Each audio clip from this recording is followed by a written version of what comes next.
Assalamualaikum warahmatullahi wabarakatuh. Salam sejahtera bagi kita semua. Shalom, Om Swastiastu, Namo Buddhaya, Salam Kebajikan. Perkenalkan, nama saya Marion Erwindien. Saya adalah salah satu dosen pada program studi Teknik Informatika Politeknik Negeri Ambon, Kampus Masoi.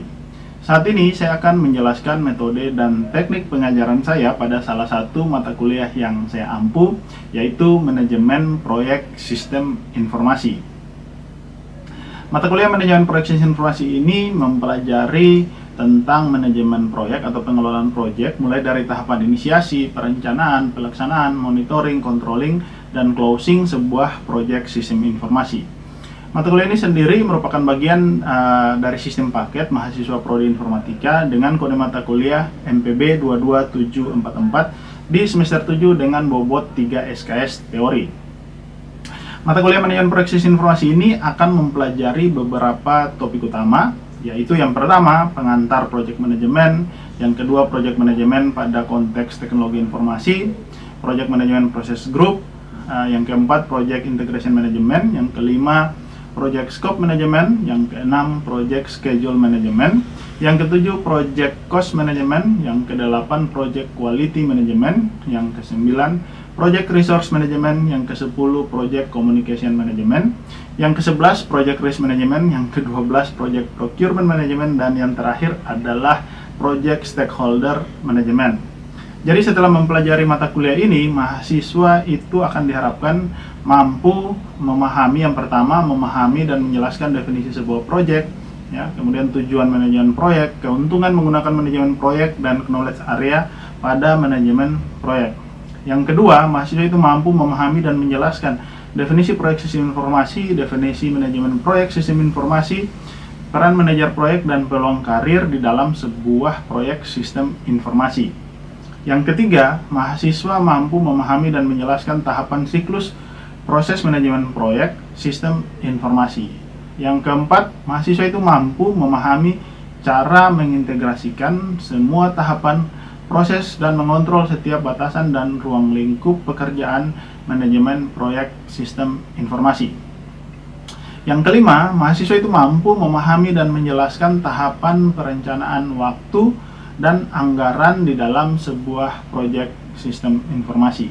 Yang keenam, mahasiswa mampu memahami dan menjelaskan perencanaan untuk menilai kualitas sebuah proyek sistem informasi. Yang ketujuh, mahasiswa mampu memahami dan menjelaskan cara mengelola sumber daya manusia di dalam sebuah proyek sistem informasi. Yang kedelapan, mahasiswa mampu memahami dan menjelaskan cara membangun dan mengelola komunikasi di dalam sebuah proyek manajemen sistem informasi.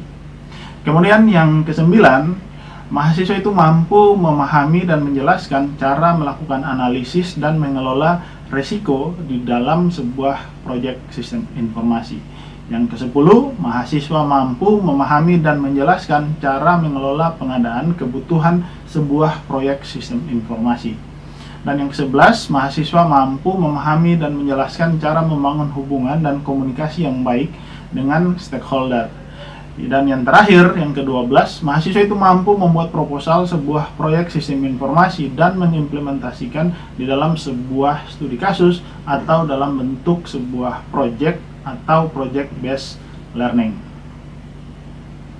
Kemudian di dalam proses pembelajaran yang dilaksanakan secara interaktif, saya menggunakan beberapa metode pembelajaran seperti ceramah, diskusi, kemudian tanya jawab di kelas. Selain itu juga saya buat sebuah room kelas atau classroom di Google Classroom untuk sharing materi dan memberikan informasi perkuliahan kepada mahasiswa. Kemudian untuk melatih kemampuan mahasiswa memahami materi, saya juga menggunakan beberapa model pembelajaran berupa analisis sistem, studi kasus berdasarkan topik, metode, atau teknik pengelolaan proyek. Dan sebagai pengganti ujian akhir semester, saya akan memberikan project based learning untuk membuat proposal project sistem informasi.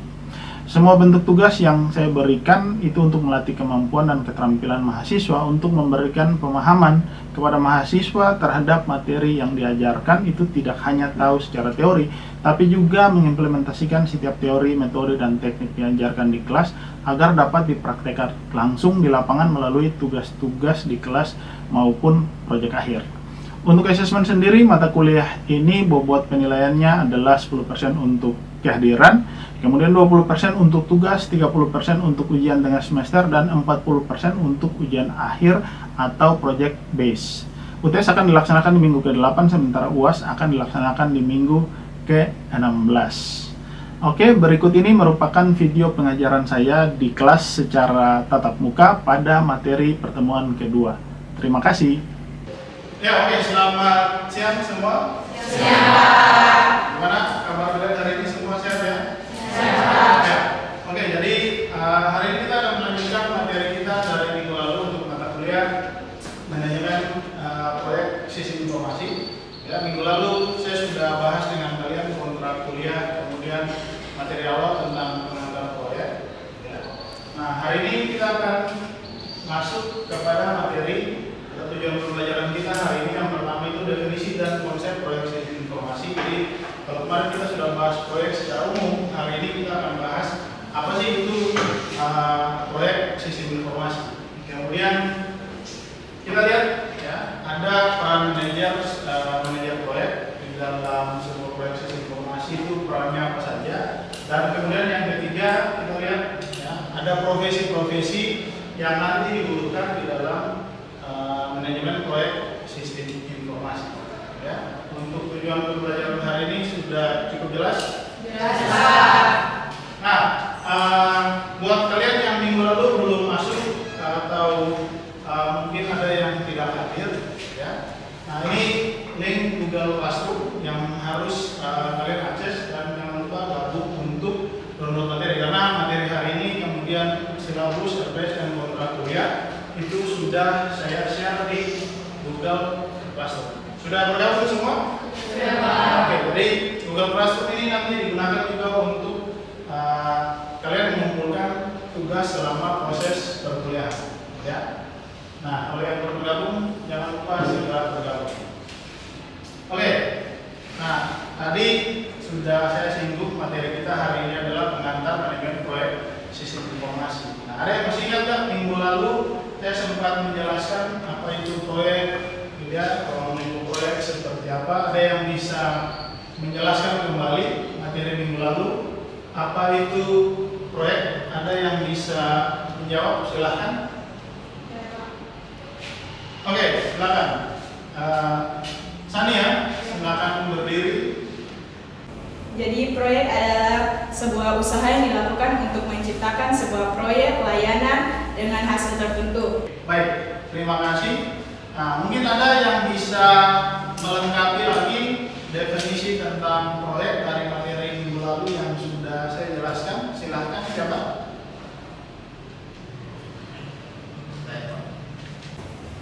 Ya, terima kasih. Saya Calvin. Seperti yang dikatakan teman tadi bahwa proyek adalah usaha untuk melakukan atau menciptakan suatu produk atau layanan. Nah, sedangkan untuk manajemen proyek itu adalah implementasi atau aplikasi, mengaplikasikan teknik yang dipadukan dengan skill dan juga pengetahuan yang kita miliki untuk melakukan proyek itu atau menghasilkan proyek itu. Ya, Pak. Terima kasih. Oke, terima kasih Calvin atas jawabannya. Jadi masih ingat ya, mudah-mudahan kalian semua masih ingat. Jadi definisi proyek itu adalah usaha atau upaya untuk menghasilkan sebuah produk atau layanan. Jadi proyek itu bisa outputnya berupa produk, bisa juga berupa layanan. Sementara tadi kalian sudah menjelaskan kalau manajemen proyek itu adalah implementasi dari pengetahuan kita, skill kita yang kita terapkan untuk menyelesaikan atau membuat proyek tersebut. Seperti itu. Mudah-mudahan semua masih ingat. Oke, jadi tadi dari beberapa penjelasan yang Sani dan Calvin berikan, gitu ya. Nah, kita lihat dulu di sini, gitu ya. Apa itu manajemen proyek sistem informasi? Karena lalu kita belajar tentang proyek dan manajemen proyek secara umum. Ya. Nah, manajemen proyek di sini merupakan salah satu bidang ilmu yang terus berkembang. Ya. Jadi pengelolaan sebuah proyek sistem informasi, gitu ya. Apalagi proyek sistem informasi itu dari tahun ke tahun itu terus berkembang. Bahkan ada sekolahnya, ada sertifikasinya. Jadi kalian bisa mengambil sertifikasi kalau kalian ingin menjadi seorang project manager di bidang sistem informasi. Kemudian teknologi ini kan selalu berkembang. berkembang, sehingga di mana-mana setiap organisasi itu pasti akan mengembangkan sebuah sistem, ya, khususnya sistem informasi. Jadi peluang kerja, gitu ya, banyak sekali profesi yang nanti dibutuhkan atau terlibat di dalam pengerjaan sebuah proyek sistem informasi. Nah, ini kita lihat sedikit ya, apa itu proyek, ya? Apa itu proyek? Nah, tadi sudah dijelaskan bahwa proyek itu usaha yang dilakukan untuk menciptakan sebuah produk, ya, atau layanan atau hasil tertentu. Apalagi kalau kita bicara dalam konteks pengembangan sebuah sistem informasi, ya. Jadi output jelas ya dari proyek sistem informasi ya pasti akan menghasilkan sebuah sistem atau menghasilkan sebuah sistem informasi seperti itu. Nah, di gambar kelihatan ada scope, ya, ada ruang lingkup apa yang harus dikerjakan di dalam sebuah proyek, ada schedule-nya, waktu mengerjakan sebuah proyek itu tahapannya apa-apa saja, dikasih waktu tertentu. Kemudian ada people-nya, ada orang-orang yang nanti terlibat di dalam sebuah proyek, dan juga ada resource sumber daya yang nanti akan digunakan untuk menyelesaikan sebuah proyek, bisa berupa biaya, anggaran, ya, waktu dan lain sebagainya. Ya. Nah, berikutnya batasan sebuah proyek. Ya. Sebuah proyek itu memiliki batasan, yaitu scope, time, dan cost. Bisa dilihat pada gambar di depan.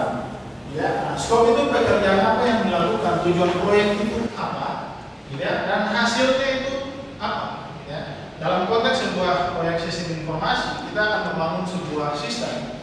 Ya. Nah, di dalam membuat sistem, ya, nanti setelah ini saya contohkan beberapa contoh proyek sistem informasi yang sudah ada dan sudah diimplementasikan. Sebuah proyek itu pasti, ya, punya, ya, yang tadi pertama scope. Jadi kita harus tahu kita mau kerja apa. Misalnya kita bikin sistem informasi akademik, ya. Nah, kita harus tahu kita mau kerja apa, kita mau bangun sistem akademik. Kita harus mengerti tentang proses akademik di sebuah sekolah, di sebuah universitas misalnya. Kemudian ada waktunya, ada time-nya. Ya, waktu yang diperlukan untuk mengerjakan proyek itu, ya, butuh waktu berapa lama, gitu ya. Nah, kemudian bukan cuma mengerjakan, tapi mengontrol, ya, dan memastikan, ya, bagaimana proyek itu dari awal dikerjakan, pertengahan sampai akhir itu bisa selesai. Dan yang terakhir adalah cost atau biaya. Jadi ini batasan sebuah proyek, ya. Cost atau biaya ya sudah jelas. Namanya sebuah proyek pasti harus ada pembiayaannya. Ya. Nah, untuk mengerjakan sebuah proyek atau membuat sistem informasi, nah, kita harus tahu berapa biaya yang akan digunakan. Berarti kita butuh, ya, kita butuh tahu, ya, kebutuhannya apa saja. Kita harus membuat yang namanya, ya, rencana anggaran biaya. Kita ini di proyek-proyek umum juga seperti itu. Oke, berikutnya, ya. Nah, apa itu manajemen proyek? Jadi saya sedikit mengulang dari materi minggu lalu, yaitu implementasi dan pengetahuan, skill, keterampilan, ya, dan juga ada tools atau alat. Jadi sekarang mengelola sebuah proyek atau memanage sebuah proyek itu ada tools, ada alatnya, ada tekniknya. Ini yang nanti akan kita lihat di materi-materi berikutnya, ya, untuk mencapai tujuan atau persyaratan sebuah proyek. Jadi proyek kan ada tujuannya. Tujuannya bangun sistem apa? Itu dalam konteks proyek sistem informasi. Ya.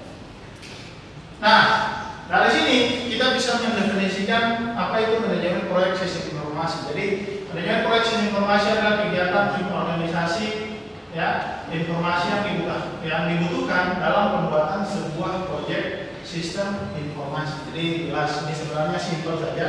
Dari definisi proyek, ya, kalau kita tanya apa itu proyek sistem informasi, itu sudah jelas proyeknya adalah proyek membangun sistem. Jadi kalau bicara manajemen proyek sistem informasi sudah jelas adalah kegiatan untuk membangun sebuah sistem informasi itu sendiri. Nah, di sini kita lihat contoh proyek sistem informasi yang mungkin sudah kalian lihat sudah diimplementasi. Kalian bisa lihat ada contoh, misalnya sebuah rumah sakit mengembangkan sistem informasi manajemen rumah sakit. Ya. Kemudian paling gampang nih, Alfamidi, Indomaret di Kota Ambon itu kembangkan atau mereka punya aplikasi kasir atau sistem penjualannya. Ya, sehingga penjualan mereka itu, ya, bisa terekam, ya, jadi fungsinya selain untuk mempercepat proses penjualan, perjalanan penjualan hari-hari, tapi itu juga untuk mengumpulkan data dan informasi supaya mereka bisa menganalisis, ya, barang apa yang paling laku hari ini dalam 1 tahun, penjualan yang terjadi, barang-barang apa yang laku, ya, dan lain sebagainya. Kemudian sekolah atau kampus menggunakan sistem informasi akademik, misalnya di Politeknik ada yang namanya AIS, Academic Information System. Kalian bisa mencetak sendiri, kalian punya DMS, transkrip setiap semester secara online. Nah, gitu. Jadi masing-masing organisasi itu akan menciptakan sebuah sistem informasi berdasarkan kebutuhan masing-masing organisasi. Ya, oke, berikutnya.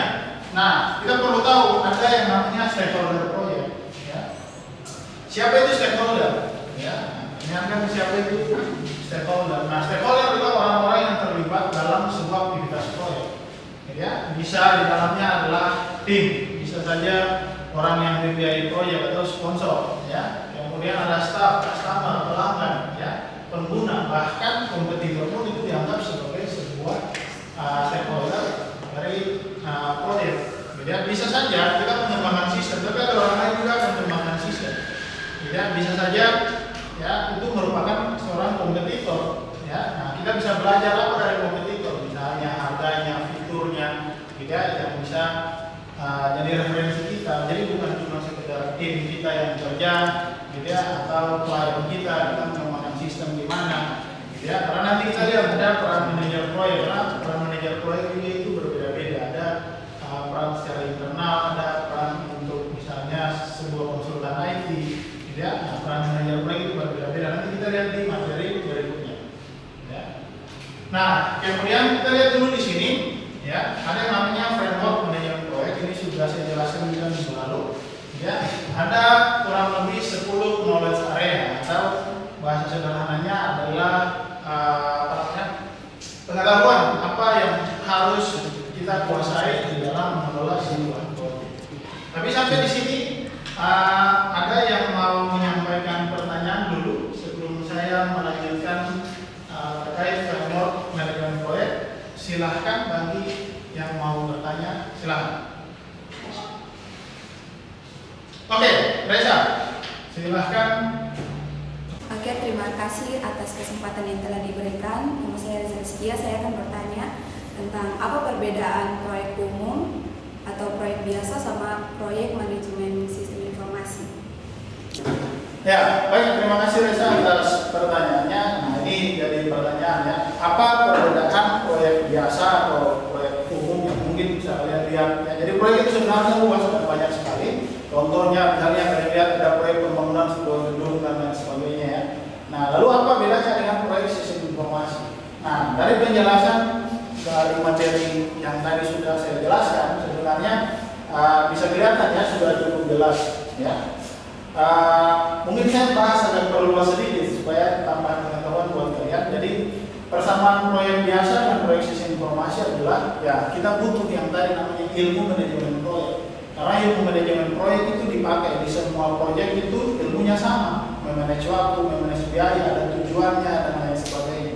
Gitu ya. Nah, apa perbedaan utama antara proyek biasa dan proyek sistem informasi? Perbedaannya saya rasa sudah cukup jelas. Kalau proyek biasa itu bisa menghasilkan produk atau layanan, tapi tidak mengarah kepada pengembangan sistem atau pembuatan sistem informasi. Sementara proyek sistem informasi adalah kita fokus langsung ya adalah mengembangkan sebuah sistem atau mengembangkan sebuah sistem informasi. Jadi kita kan orang TI ya, kalau di informatika salah satu profesi yang bisa kalian geluti atau nanti besok-besok kalian kerja adalah menjadi programmer yang bisa terlibat di dalam pengembangan sebuah sistem informasi. Sudah cukup jelas? Jelas ya? Ya, Pak. Nah, yang lain paham semua? Oke, kita lanjut. Jadi berikutnya framework manajemen proyek. Jadi ada 10 knowledge area ya. Jadi di dalam kita belajar mengelola sebuah proyek. Ya, yang pertama kita lihat di sini ada scope manajemen. Kita harus mengerti rolling sebuah proyek, pekerjaannya apa.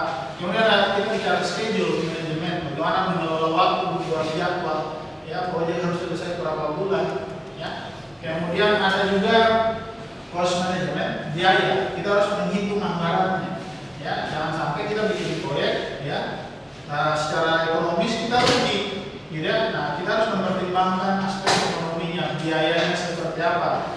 Gitu ya. Kemudian quality management, ya, bagaimana kita memanage supaya sebuah proyek itu ketika dikerjakan sampai selesai itu punya kualitas yang baik, sistem yang kita bangun itu berkualitas. Gitu ya. Nah, kemudian ada resource management, ya, resource management ya sumber daya yang kita gunakan untuk menyelesaikan sebuah proyek. Kemudian ada communication membangun komunikasi yang baik di dalam tim dengan stakeholder, ya, supaya sebuah proyek itu ya bisa dalam aktivitas pengerjaannya itu terjalin komunikasi yang baik antara semua unsur yang terlibat dalam pengembangan proyek. Kemudian risk management. Nah, kita juga harus melihat risiko, kita analisis risiko-risiko apa yang bisa mempengaruhi proyek yang kita kerjakan. Jangan sampai proyek kita misalnya gagal atau misalnya ada perubahan di tengah jalan, ya skopnya berubah, fiturnya berubah, apalagi kita bikin sistem, sering terjadi seperti itu. Ya. Kemudian ada juga procurement management, ya kita butuh ya referensi juga terkait misalnya implementasi sebuah proyek itu kita butuh mungkin ada pengadaan hardware-nya, ada pengadaan network-nya, ya itu harus kita hitung, kita pelajari, kita belinya di mana, ya kita lihat penawaran dari misalnya dari toko atau dari penjualan komputer, ya perangkat jaringan yang akan mendukung implementasi proyek yang akan kita terapkan. Ya, kemudian yang terakhir itu ada stakeholder management. Bagaimana kita membangun relasi dengan stakeholder, ya. Bagaimana tim kerja itu harus selalu solid, ya. Bagaimana kalau misalnya kalian dengan stakeholder owner proyek, ya, masalah pembiayaan, kemudian dengan klien misalnya kalian butuh ambil data pada saat pengembangan sistem, misalnya bangun sistem informasi dari rumah sakit. Nah, kalian harus membangun relasi yang baik dengan pihak rumah sakitnya. Ya, kalau kalian kembangkan secara eksternal, artinya kalian pihak ketiga yang mengembangkan sistem di sana. Ya, kalian harus membangun komunikasi ya dengan manajemen rumah sakit, dengan misalnya ambil data obat di apotek, ambil data dokter di bagian SDM, ya, ambil data transaksi keuangan, bagaimana mengembangkan sebuah interest. Nah, itu kita harus komunikasi yang baik juga dengan stakeholder. Jadi secara eksternal maupun internal. Internal ya kita punya tim, eksternal artinya kita akan berhubungan dengan stakeholder proyek yang terlibat. Ya. Kemudian, ya. Nah ini knowledge area tadi atau framework yang ada dalam sebuah penelitian proyek. Saya rasa tadi sudah cukup jelas ya. Mulai dari scope management sampai dengan terakhir itu integration management. Integration management berarti kita ya harus mengintegrasikan semua tahapan-tahapan yang dilakukan ini mulai dari schedule, biaya. Nah, kita integrasikan supaya proyek itu ya bisa terkoordinir dengan baik. Ya. Nah, ini ada beberapa alat dan teknik di dalam manajemen proyek. Ya, ini banyak ya. Cuma mungkin saya akan bahas beberapa singkat saja karena ini nanti akan kita pelajari materi-materi selanjutnya. Misalnya untuk schedule management. Nah, schedule management itu ada tools ya yang namanya Gantt chart ya. Nanti kita pelajari lebih lanjut Gantt chart seperti apa. Ya, poinnya adalah misalnya ada teknik untuk membuat penjadwalan proyek itu gimana, untuk menghitung anggaran proyek itu gimana, untuk menguji kualitas sebuah proyek itu gimana. Nanti bisa kalian lihat di sini ada tools dan teknik dan di situ ada super toolsnya. Bisa kalian lihat. Karena ini saya tidak bahas lebih dalam karena ini nanti akan kita bahas di materi-materi selanjutnya. Ya. Kemudian, nah berikutnya yang paling penting adalah bagaimana kita mengukur sebuah proyek itu bisa sukses atau berhasil. Ya. Nah, gimana sih caranya mengukur atau melihat proyek itu ya yang dikerjakan itu sudah sukses atau berhasil? Yang pertama, proyek itu selesai dengan tujuan waktu dan biaya yang telah ditetapkan. Artinya apa? Semua standar yang kita tetapkan mulai dari biayanya, ya perhitungan biayanya, perhitungan waktunya, dan tujuannya itu tercapai. Ya itu proyek dikatakan sukses. Yang kedua, proyek itu memenuhi harapan customer atau pelanggan, ya dan juga sponsor atau owner.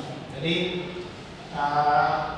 yang ketiga, hasil proyek itu memenuhi tujuan, misalnya meningkatkan efisiensi biaya, mengembalikan nilai investasi, atau membuat sponsor atau owner itu senang. Jadi pada saat kita membuat sebuah proyek, ya, ketika pelanggan atau pengguna merasa senang dengan sistem yang kita bangun, ya, misalnya saya kasih contoh, kalian punya sistem informasi akademik atau AIS, kalian senang nggak sekarang bisa download NS dari rumah? Senang. Nah, dari ketika kalian menjawab senang, itu bisa dikatakan ya, walaupun ini kan cuma ada variabelnya, artinya kan kalian cuma salah satu variabel dari AIS yang ada di kolam ini ya.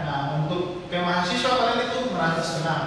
Ya, nah kita bisa cek di bagian akademik, ya, apakah mereka senang tidak ya dengan kegiatan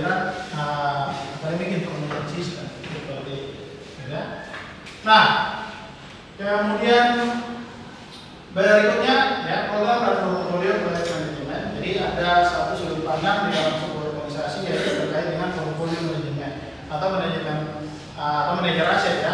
Ini terkait dengan bagaimana sebuah organisasi melihat pengembangan sistem informasi atau proyek sistem informasinya itu sebagai aset untuk memenuhi strategic goals dari sebuah perusahaan. Jadi penjelasannya ya bisa dibaca ya. Jadi proyek itu sebelum dibiayai kita harus hitung dulu. Nah, itu tugasnya seorang portfolio manajemen. Nah, berikutnya apa itu peran manajer proyek? Ya, manajer proyek itu ada beberapa sudut pandang kalau kita lihat peran. Yang pertama manajer proyek bagi perusahaan konsultan. Nah, saya sering contohkan misalnya saya sebagai dosen, tapi saya juga punya konsultan IT. Ya. Nah, di situ saya kadang-kadang ketika mengerjakan proyek di pemerintahan, ya. Nah, saya bertindak sebagai manajer proyek bagi konsultan. Ya, tapi ada juga perusahaan atau organisasi, ya, yang kerjanya itu menjual sistem. Nah, itu peran manajer proyeknya juga berbeda. Ya, kemudian bagi perusahaan non-profit, ya ada peran-peran tersendiri. Kalau bagi perusahaan konsultan, berarti kita ya seorang manajer proyek itu mengawal proyek, bikin jadwal, hitung biaya dari awal sampai selesai. Ya, sumber dayanya berapa orang, berapa banyak. Kalau bagi perusahaan IT yang menjual sistem, berarti hanya memastikan sistem itu diimplementasi dari awal sampai selesai. Misalnya ada sistem aplikasi kasir atau POS ya yang sudah ada atau sudah jadi sistemnya. Nah, kita cuma memastikan sistemnya itu selesai diimplementasi dari awal sampai selesai seperti itu.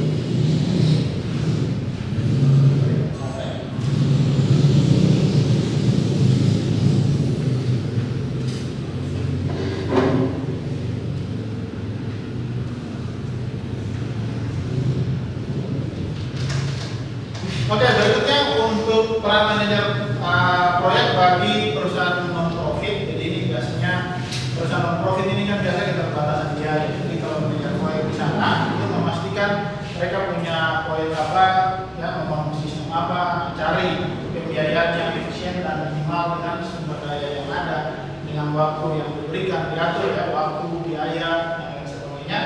Itu ya untuk memastikan sebuah proyek itu selesai tepat waktu dan juga berkualitas. Cuma memang untuk perusahaan non-profit biasanya ada kendala di keterbatasan biaya. Oke, berikutnya ini skill yang harus dimiliki oleh seorang project manager. Nah, jadi kalau kalian mau jadi project manager, ya ini skill yang pertama harus di strategic business partner. Jadi kita harus membangun mindset, ya kalau kita mengelola sebuah proyek kita harus bikin proyek itu bagus berkualitas sehingga klien itu merasa senang, klien merasa kita itu adalah partner bisnis yang strategik. Kita akan terus dipakai untuk mengembangkan sistem. Ya. Kemudian ya, encourage and recognize valuable contribution. Kita harus ya memberi semangat, memberi dorongan dan menghargai. Ya. Kita punya tim ya yang bekerja kalau kontribusinya baik, bagus ya kita berikan penghargaan bisa berupa reward ya misalnya berupa bonus dan lain sebagainya. Ya. Kemudian kita harus menghargai dan memotivasi stakeholder. Ya, bagaimana bangun relasi yang baik dengan stakeholder.